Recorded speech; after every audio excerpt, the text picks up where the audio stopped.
Hi guys, it's me again, Mrs. K. Missing you guys. I missed the excitement and the energy that you always brought into the classroom when you walked in. But hopefully we're going to do a few things now and clarify some things. We have been talking about in chapter 11 about the different types of verbs and the past participles and that kind of thing. I just want to bring some clarity to some of that information for us right now. Every verb has three basic forms. We have basically principal parts. We have the first principal part is present, the second principal part is the past, and the third principal part is the past participle. The past participle is always used with the form of a helping verb of the verb have, such as has, have, had. For most verbs, the second and third principal parts are pretty much alike. They usually end with ed. Regular verbs are pretty easy to learn.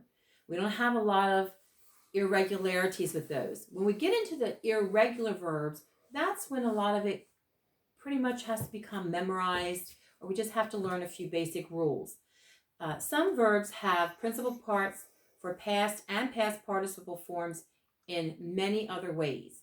So that's what we're going to be talking about in the next couple days, trying to clarify this so you can get ready for your test that is coming up next week. Verbs show either action or being.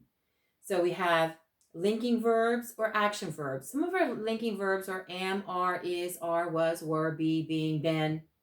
Okay, just to name just a couple of them, which by now you should know pretty much those like that. So if you don't, look and become familiar with those again. Also, we have a tense of a verb.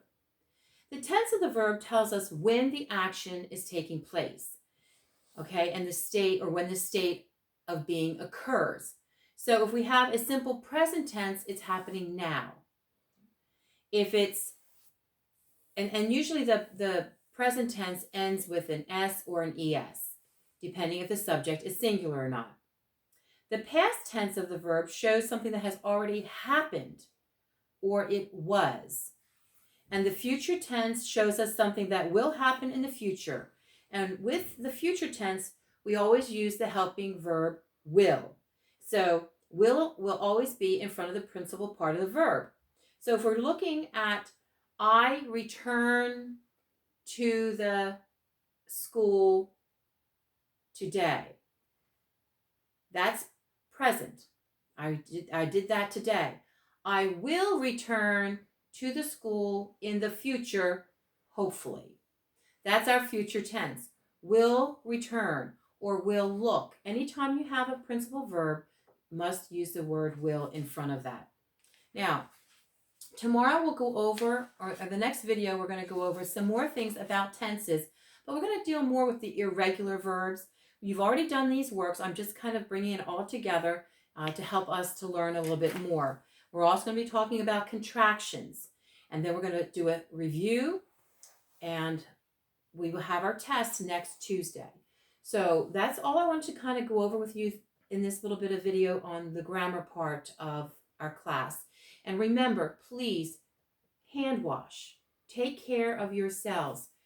Today was not a good day to get out there because there was no sunshine. It was just rain horribly. But when the opportunity arises, get out there and get some sunshine. And hopefully I'll be talking to you guys soon. Have a great night.